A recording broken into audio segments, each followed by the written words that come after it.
Assalamualaikum warahmatullahi wabarakatuh. Video ini merupakan salah satu tugas mata kuliah rancang bangun irigasi lahan kering. Jadi nanti dalam video ini saya akan membahas sedikit tentang definisi dari lahan kering dan ada juga beberapa istilah-istilah terkait dengan lahan kering. Oke, di sini ada beberapa istilah, ada upland, dryland, unirrigated land. Untuk upland ini akan saya bahas di akhir video nanti. Dryland dan unirrigated land merupakan lahan di daerah yang iklimnya ringkai atau arid atau gersang sampai dengan setengah gersang, yang digunakan untuk pertanian dengan cara menampung air hujan atau disebut juga pertanian tanah hujan. Nah, dryland farming atau dry farming ini merupakan sebutan untuk pertanian yang dijalankan di daerah gersang dan semi gersang tersebut. Berikutnya ada yang disebut dengan rainfed farming. Jadi dalam mengelola air pada sawah yang hanya mengandalkan air hujan, ada yang digenangkan dan ada juga yang tidak digenangkan.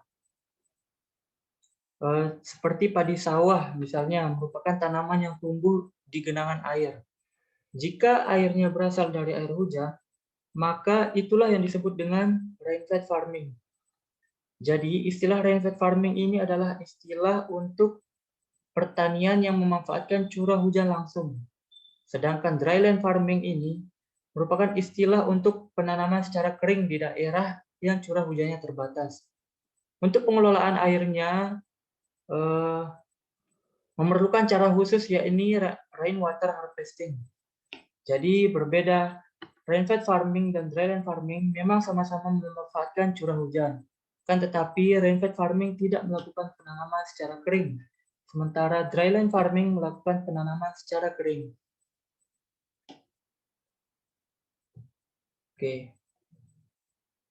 Selanjutnya, ada beberapa kriteria lahan yang sekilas dapat kita katakan sebagai lahan kering, namun sebenarnya bukan. Pertama, kawasan iklim kering atau dryland.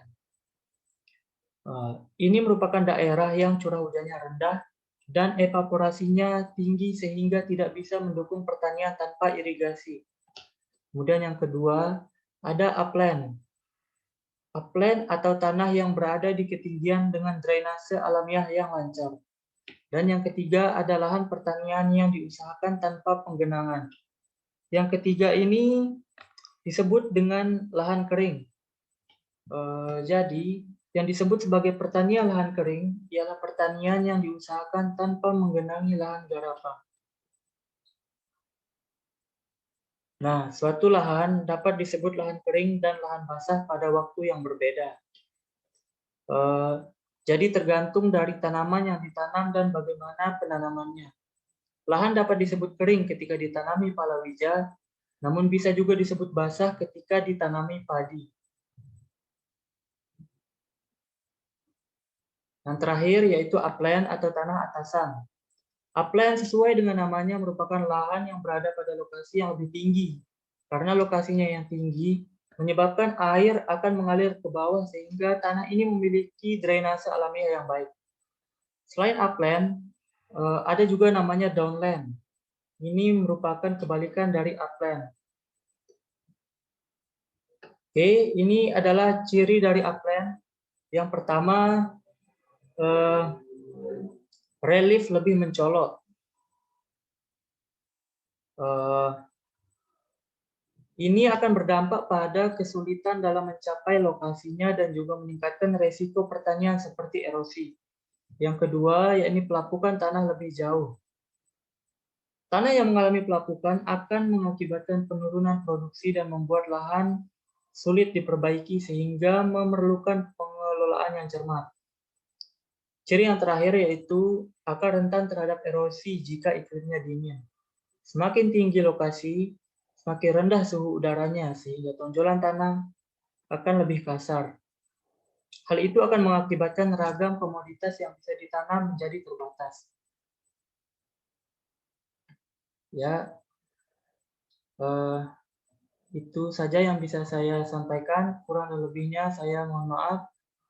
Semoga apa yang saya sampaikan tadi bisa bermanfaat. Sekian, wassalamualaikum warahmatullahi wabarakatuh.